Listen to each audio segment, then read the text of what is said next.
has a craft-based introduction program that goes over lexicon and life skills and the pre-production, development, post, all that sort of getting them really ready. It's our only lecture-based class, but that's how they start. And then they move from that into a hands-on class where they try every craft, the 10 crafts that Kevin mentioned.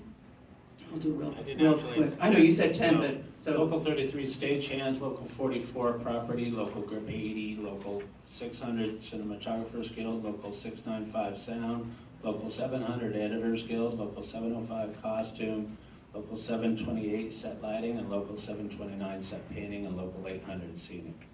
Nice, nice, nice. We memorized the numbers. the pathway there. So when they go into the second class, they try each of those crafts for a day. We bring in an industry professional, working industry professional, some on their way to retirement, maybe some retired, but a working professional who gives them an overview the first part of the morning. So all our classes are all day from 9 to 4, 6 hours, 9 to 4. And then they go out and practice it. So you're going to be set lighting. Okay, let's unload the truck. Here's the cable. Let's hook up the lights. You're going to be a grip. Okay, let's unload the truck. Let's get the C-stands. Let's get this going. The students and everybody, even if you come in, I love camera. I want to be a camera. That's what I want. Camera, camera, camera. You try every craft. You all are obligated, costume, everything. One, because how do you know, as somebody said? Two is that you're going to be a better worker if you know what the other crafts do, right? So they participate in all that, and at the end of that, they choose their craft. Okay, it's grip I like, it's lighting I like, whatever that is. And then they start an 8-week, 2 days a week, all-day session of each of those crafts. Once again, taught by industry professionals. And AFT members as well. Yeah. Teachers. Yeah, us, exactly. Yeah. Then, depending on the craft that they're in, they have secondary crafts. They'll have grip 1 or grip 2, and depending on the different crafts that they're in. After that, what they do is called directed study. This is sort of a cornerstone of our program that was developed based on the fact that when we first started, all we did was training. We trained them we had them in 5 classes for 18 months. This was based on meeting with everybody and doing it. And then they're done. Now they go and guess what?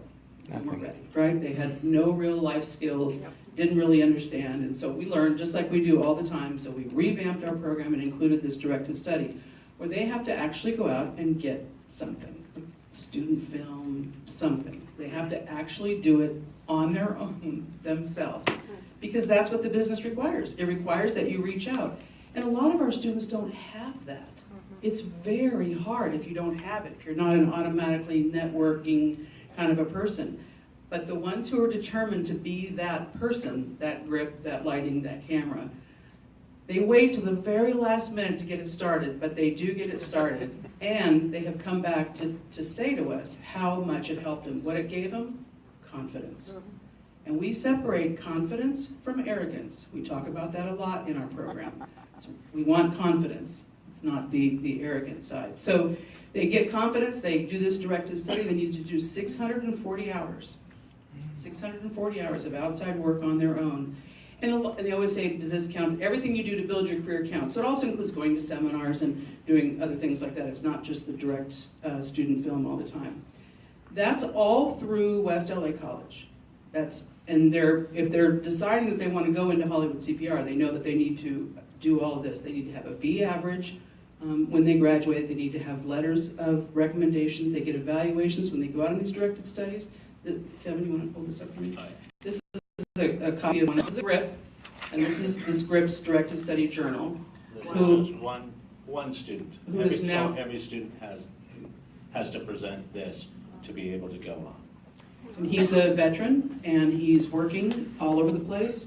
Very successful person. So to get into Hollywood CPR, they need to complete classes, complete the journal, and that's part of their application. Hollywood CPR has negotiated agreements with the unions and the producers. So if they make it through Hollywood CPR, they are eligible for the industry experience roster, which Vanessa talked about. And they get into the union and onto the roster and into jobs. And in doing their directed study time, they're required to also meet all those people who would then hire them. And one of the things that has helped us tremendously has been the 2.0 tax credit. So through that, the students, the internships that she was talking about on the union shows have helped tremendously, because now our students are meeting people who could hire them.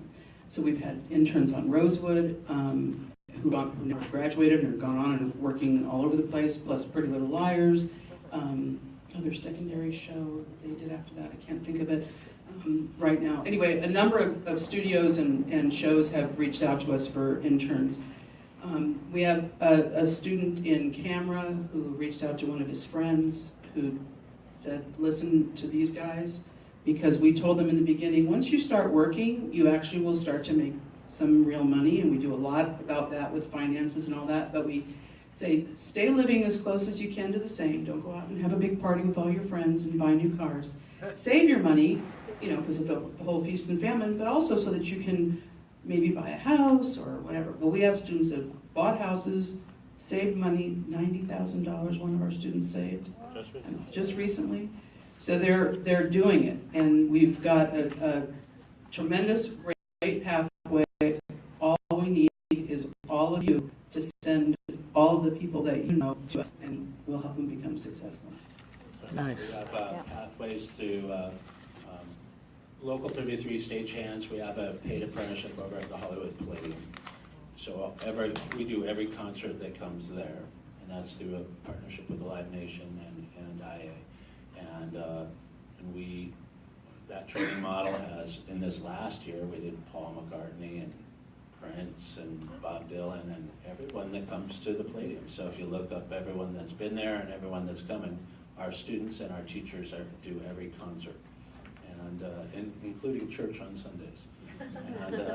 But we have, and from that, it's a fairly disciplined program, and we saw that we wanted it to be part of the community college district, so it would also live on after we tired out. And when we passed it forward and brought it into the college system, and we made it a prerequisite that that particular program, you graduate from community college, and then you, after doing the program that we run, and then they can apply for Hollywood CPR certificate. And how many students do you guys graduate each year? So we, there's in cohorts of about 60 to 70, of which there are 2 each year, because there's a fall and a spring semester. And of those, about half go into Hollywood CPR, and the other half go on, because we are a community college and our classes, actually, we wrote into the curriculum starting a couple of years ago, they actually transferred to CSU. So we encourage everything, not just going into the crafts, we encourage college too. So we have students that go on to college, and then we have students that go on just independently. They want to just independently work, and that's great too. So at the end of each year, it's between 40 and 60 that go into, this last year was the largest that we had going into Hollywood CPR, and then graduating into the crafts. And it just depends, like we had 10 this year in lighting, which was the most we'd ever had. The year before it might have been 5 or 6. It just depends on the different crafts that they're going into. And when they're ready, so their industry professional has to sign them off, as well as all of the calculations of them being ready. But they'll know if they're not ready. They'll want to stay in and wait till the next semester, maybe get a little bit more. We're through the college and through a wonderful bond, we're building a new building. We're actually in a building that we share with the aviation, so it has limited the size of our program, but it breaks ground in March and will be completed in time for the 20th anniversary of Hollywood CPR, as we love that. So we'll have much more space and to be able to train more. But we've, over the years, been donated, and we've purchased a lot of equipment, and we have a grip electric truck, a camera truck, a set lighting truck, on and on and on. We have state beds and all of our equipment. And we have a prop house as well that was our original idea of generating revenue to support our programs, a nonprofit prop house. And then we have we do have a hangar with that as our main filming and working space, and then an auditorium for our projection stuff, and lots of classrooms and shops. So I came from set dressing and set painting today, and a little prop making as well. So I have my prop making shoes on, and it made me self-conscious. Like I really forgot that one component. Like, no desk? So, Okay, well, thank you too. I think you really perfectly articulated that you do indeed, you figured out the pathway. Now I think everyone in this room needs to help figure out the pipeline to you and how we can be helpful and build other programs that and we certainly know what we need to. Okay, so I want to hear from that, but I do want to open up to questions from people in the room. So if you raise your hand, I'll do the, oh, look at you. Hi, I'm Sarah Ann Fox. I work under Dan Watanabe's supervision. Some number of you know him in the IDEAS program out of LA Valley College. I am a former feature film development executive turning scripts into movies. I actually was a reader at one point, and I worked for Winifred. Remember? I've also worked in the business end of the business in payroll and residuals, which is the other side of my brain.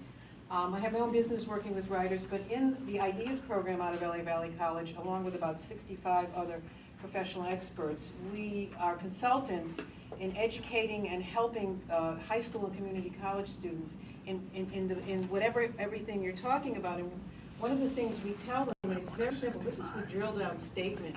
We say to students, next time you go to the movies, and I did mention that I'm an expert in story and screenwriting because story is everything. All of this is supporting a story, all of it.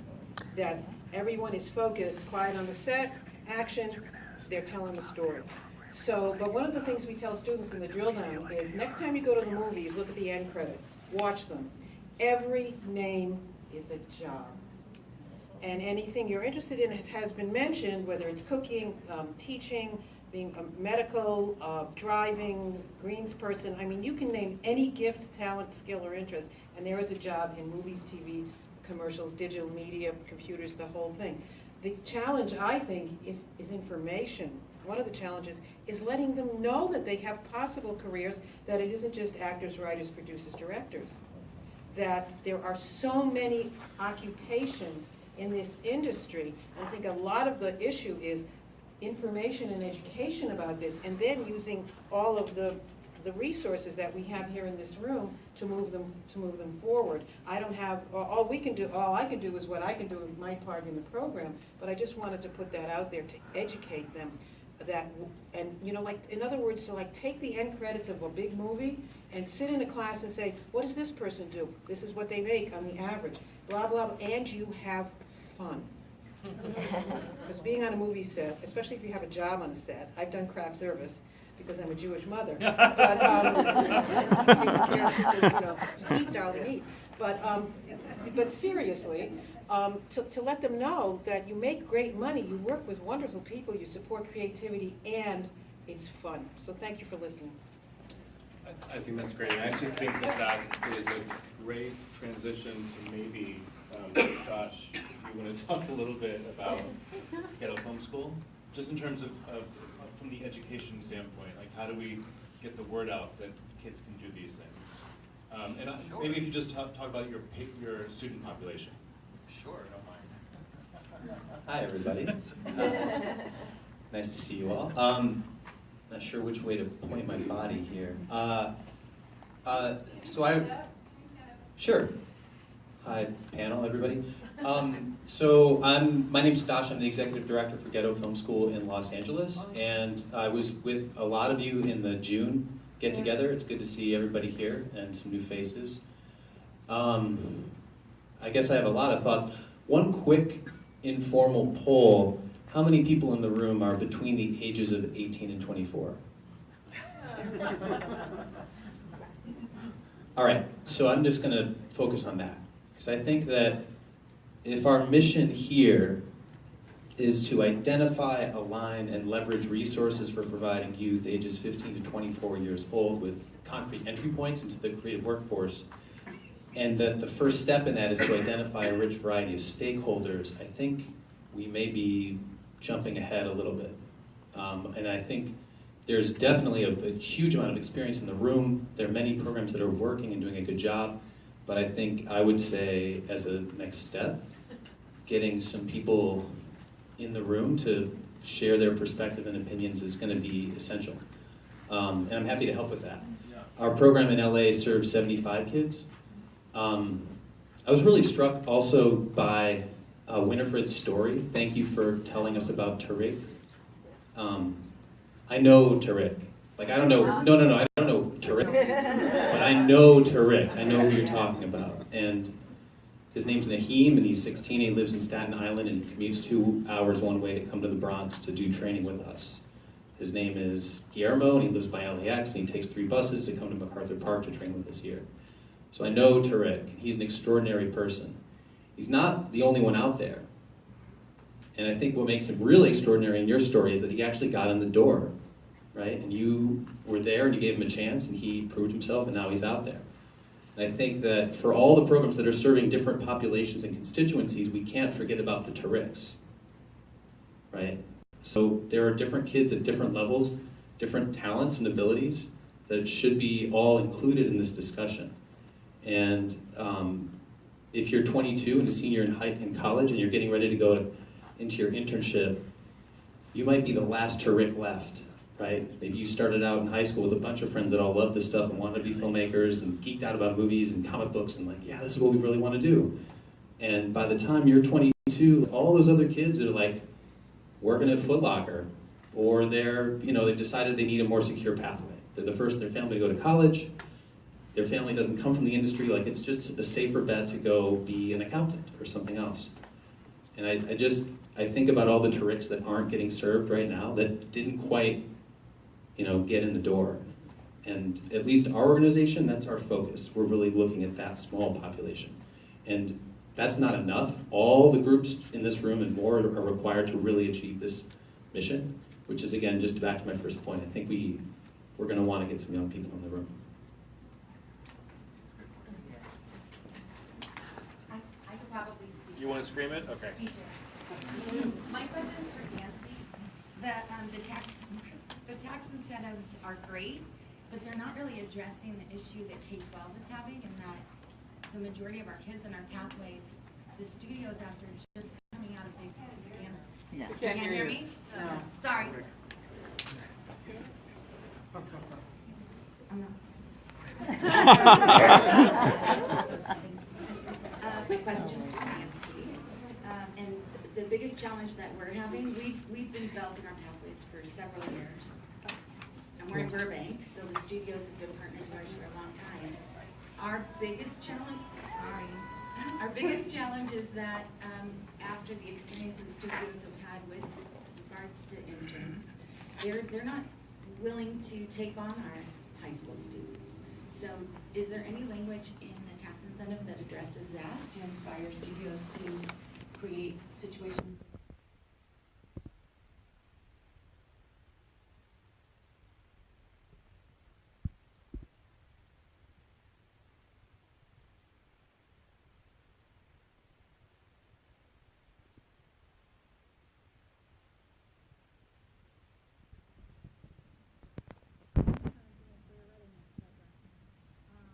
Other than the main film crew. As far as high school kids go, we know that we can't offer them internships because most internships are 18-year-olds. But we have had shows go into the high school and talk to them about career opportunities in the film business. I know that there are studios that do have internship programs where they take older, they take older kids. Obviously, they're not going to be taking high school kids. A lot of them don't know what they want to do, and they need more training, education, maturity, whatever. So, but I think you bring up a point. Is there something for these kids that we want to explore? There isn't any money for them. The money that you're referring to, I believe, is what's called the Department of Education. Is that what those two different things? That money of what thing? What money? Well, the piano that I'm talking about. I understand the piano.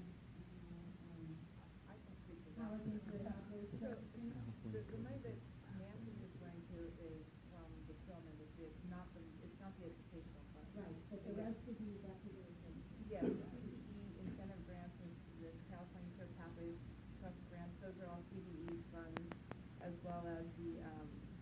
office has the 200,000. So yeah. Right, and those require intern programs. So it would be great if the Captain Center people had conversations with the folks who develop that pattern question, because we've done learning, we've done all of these things, but you can't accomplish that in a phone.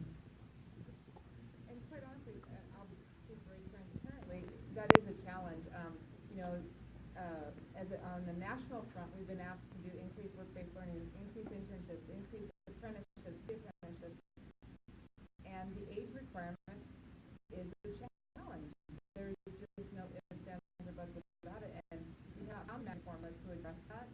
But I think we have to continue to implement it in life. With the Pathways Trust money funds, that is actually ending this year. Those monies end, but the incentive grants go on for I think 2 or 3 more years. So if you want to have a conversation after, I would absolutely love to connect with you. And can you maybe speak a little bit about what the students would be helpful to your students? Because I think there are a lot of people in the room who do think this system might be All I mean, experiences are great for kids. It's the being able to, because in order to continue to get the 3 more years of funding, you have to show progress towards the objectives of that grant. And one of those objectives is to place your students in intern programs. And we're working around it in certain ways, but there's a lot of barriers to putting minor students on the job. Like, it would be great if there was some communication so they either changed that requirement or made it more available. Well, sorry, I'm just going to speak to that because we talked about that when the program got set up. And part of the problem is these kids are in high school. I mean, they have classes to go to. They don't have a flexible schedule like community college kids do. So they can't take off 1 or 2 days a week to work on a set. They don't have transportation, a lot of them. They have to drive, especially in LA. It's not like New York where you can hop on an L as easily, although we now have the metro. But so those are the My kinds of... suggestion is to communicate, like, it would be great if everybody who's working towards these goals is talking to each other. That would be Yeah, I mean, if there's a way to include high schoolers, we'd love to hear it. We just haven't found much success in actually getting kids, other than perhaps a small group that comes with a teacher and you hire a bus. We can certainly do that to bring the kids to the sets, but it takes takes organization and all of that, which a lot of our shows don't have time to do. So. May I just address one thing? One population that cannot be forgotten is out-of-school youth. Young men and women of color that are 20, 21, 22 at risk. And that's an important group that gets lost when people start talking about youth, because there are a lot of out-of-school youth that can be trained and put onto jobs in the entertainment industry and are smart enough, but just do not have the resource. And so I think it's really important for us to remember that when we're doing this kind of initiative. I just wanted to add to that, because I think that's a really good point. Add to that alternative schools and community-based organizations if we're looking for a specific group of young people to look in the neighborhoods that these youth might be coming from, and to tap into the local organizations that exist there. For instance, I've been in this conversation thinking of the Boyle Heights Arts Conservancy, and they have lots of programs. They're an arts conservancy, but their mission is about economic justice. And they do things like, when they roll the credits, tell the kids, hey, these are all jobs. So these are sort of like just thinking outside of the box, not necessarily only in schools or only in these settings where we have these natural pathways, but doing the extra work to go outside of that, to look at where these kids are living and to tap into some of the natural resources that they already use. Right, thank you. And Streetlights, we do reach out. We target those neighborhoods, right, because there is a constituency to find. And I would also say in carceral settings, in the camps and in the juvenile halls is another place that would be perfect settings, and I know that's part of the conversation as well.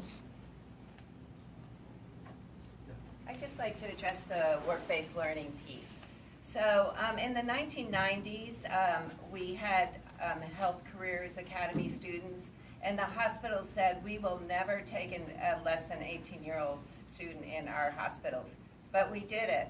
We worked together, we addressed the challenges, we addressed the barriers, and now that program is thriving. The same thing happened in Northrop Grumman and Lockheed from a security defense standpoint. We can't take high school students. They have to go through all this. But we work together for the betterment of the economy and business and a future workforce, and we address those challenges. So the fact that we are not doing it now, I think that there's opportunity for this group to look at what are the challenges, how can we address them, what's the policy, what, you know, all of those things. And all you need is 1 or 2 successful students out of those programs that become employees like your program, and then it opens the door for that. The other thing is I think that from a work-based learning, one of the challenges we have is we look at work-based learning as an internship, but work-based learning can be a continuum of all kinds of other activities. We have students working on drones in a classroom, but the flight test pilots do Skype in, and they work that work-based learning. It's still a project, it's still timeline. We have also a lot of nonprofit agencies, or even at the school, that they need a cameraman, you know? They need an artist, they need a graphics person. So there's a lot of opportunities for work-based learning that are outside our realm of how we normally look at work-based learning that can address the requisites of any grant or funding.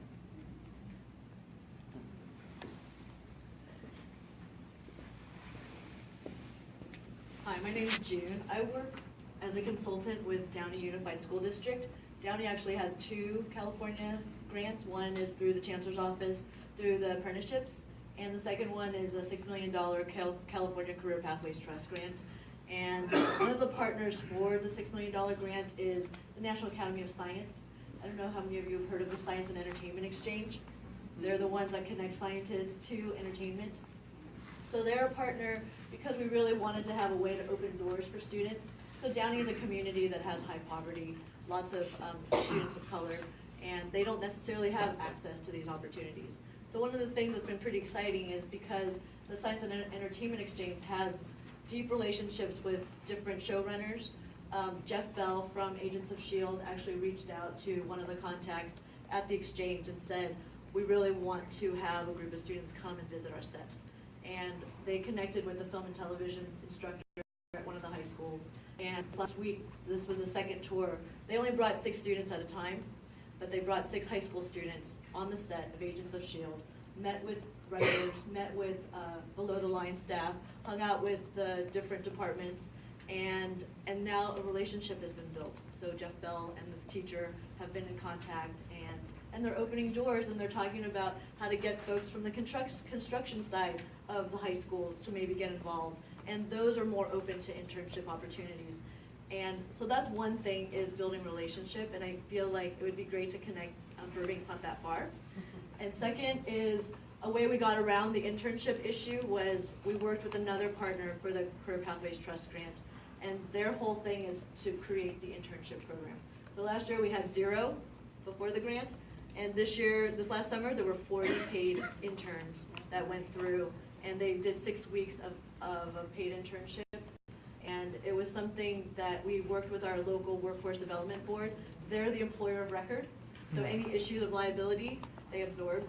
And so there are ways, and one of the exciting things about being here is how do we share these resources, and how do we learn from one another? My background is I was a statewide evaluator for CTE during SB 70, and one of the things that I cared deeply about was, well, how do we keep the money flowing? And part of it is telling great stories. And I love that we're in this community and we talk about story, because how could we get people like Jeff Bell, who really reached out, made sure everybody up and down his production knew about the students coming, and really made it possible? How do we shine a light on these shows that are not getting a tax credit? Is doing it because he cares about it. He really cares about having these opportunities for young people. And how do we get positive publicity to people so that it becomes cool to do this? And how do we create that kind of momentum? Instead of what's not working, let's focus on where the opportunities are and how do we connect these students now to these programs that are real pathways. So I just wanted to share ways that we could do more.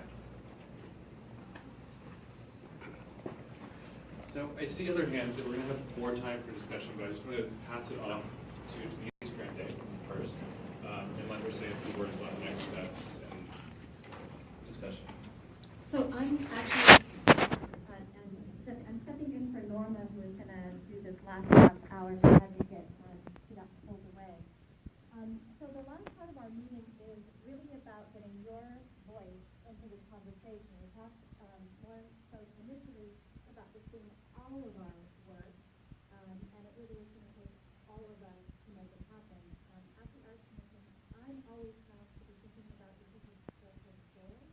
We're a town of 4,000 square miles, 81 school districts. How do we make sure that things up in the Antelope Valley, over the Burbank, and down to Downey, that everyone has this access? And if we've got programs that for 75 students here, and another 30 over there, and another 15 here, how do we map this so that there are real pathways for everyone? So that's my first thought. But as we go through this last piece of the meeting, I want to have a few thoughts. You all got the collective visioning document. Maybe you got it.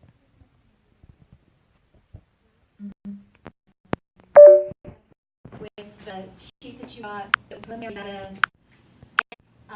I'd like to get your feedback.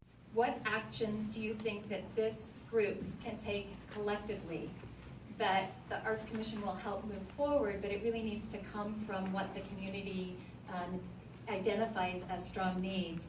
And then in response to the collective visioning document, what are our most important next steps? We know the mapping piece is on, like I've tracked with the mapping piece, I've tracked with the need for student voice, I've tracked with the need for really tackling this 18-year-old, younger than 18-year-old internship piece. But with that, I kind of want to just open it up to what actions you would like to see taken, and what do you think are the most immediate? Let's go back to Maritza. Great, thank you. Hello, everyone. My name is Maritza Duby-Reeby, and I'm the program manager.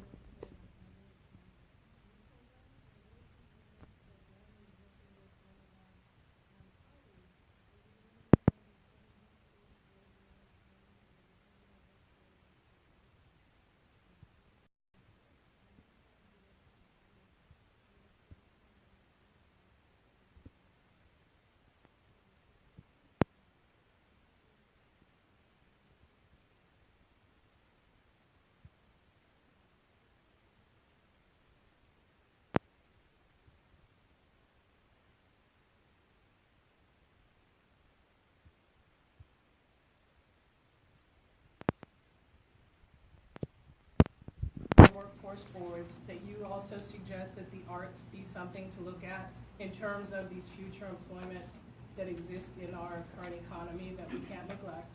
And just so you know, the youth we do serve collectively are 14 to 24 underserved, disconnected youth. And thank you for raising the issue about probation. I have my probation friends here next to us. So we're doing a lot of creative and innovative work trying to reach deep into youth while they're at the camps, and really the important part is connecting them upon release. So the other next step I would suggest is, seeing that this is really a group of creative individuals, we need to create awareness. If you could help us develop an infomercial, if you will, to kind of educate the youth, not only, I think the idea about looking at the credits is wonderful, because we have a part in our program that's all about career exploration. And I guarantee you, none of them have thought about doing that.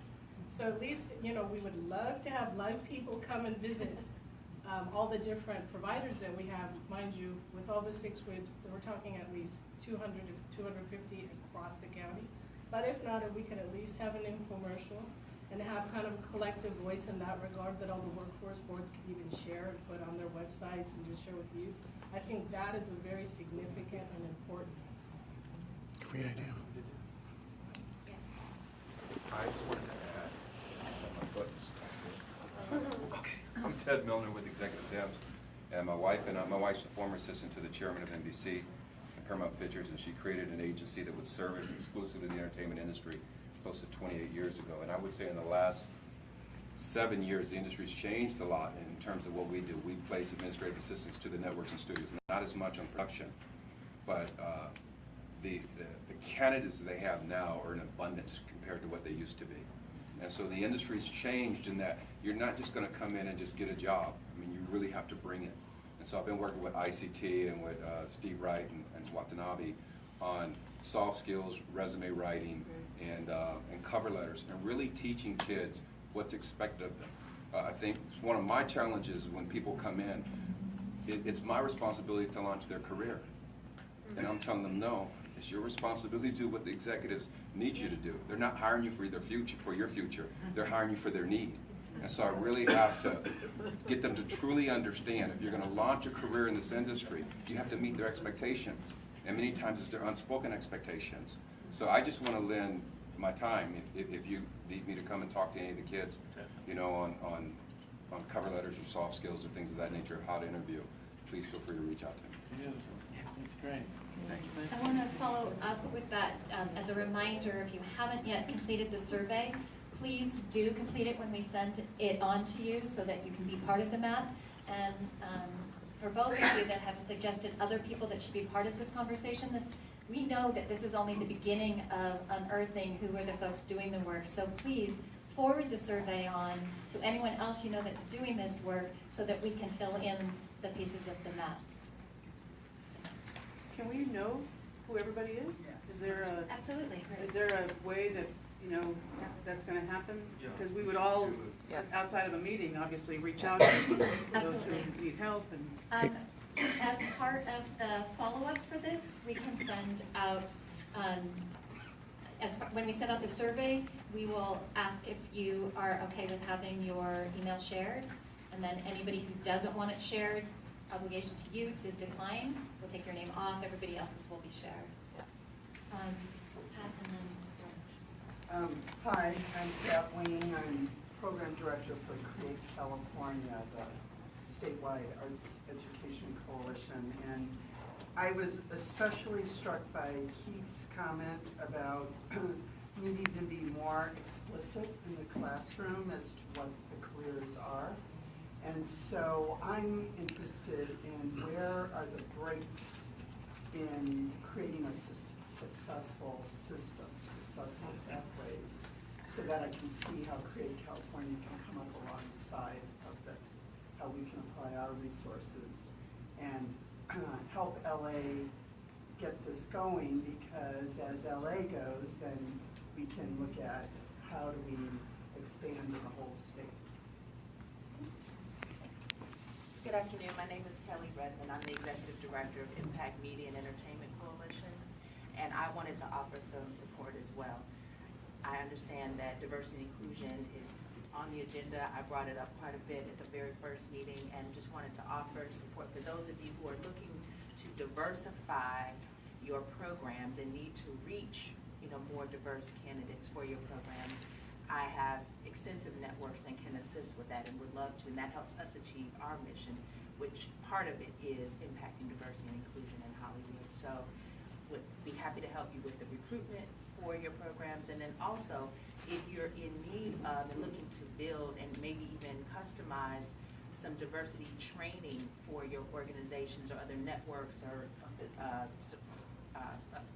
professional associations, and you need training to help increase the understanding around diversity and inclusion in the industry. That's something we're really strongly interested in supporting. So I'm here, I'm on the list, and looking forward to helping you in that area.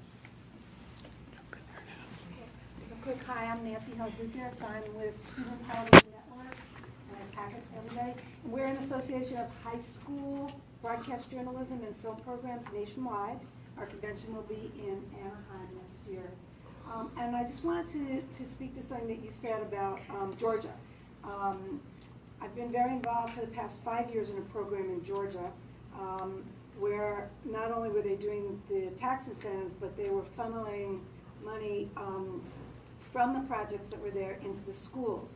So as of this morning, more than 425 schools, high schools and middle schools in Georgia, have each received $25,000 worth of equipment to either start or augment their broadcast journalism or film program. As part of that, there's a group called ESE Networks that goes into each school, opens the box with them, shows them how to use the cameras, sets up, does training with them, and then offers them an online streaming service for each one of their programs to showcase their work. So I've been really closely involved in it, and we now have tons of schools that are part of our network from Georgia. So the governor has just made a commitment, as far as bringing the industry, but they're also training the industry that they have there. So it's just an interesting model if you want more information on it. Stand over here. Hi, my name is Yvette Vargas. I'm actually a working professional in the industry, and I'm here with Kevin and his organization. But I'm here for several reasons. So just to tell you a little bit about myself, I'm a writer, director, producer, multi-platform storyteller, as well as virtual reality storyteller.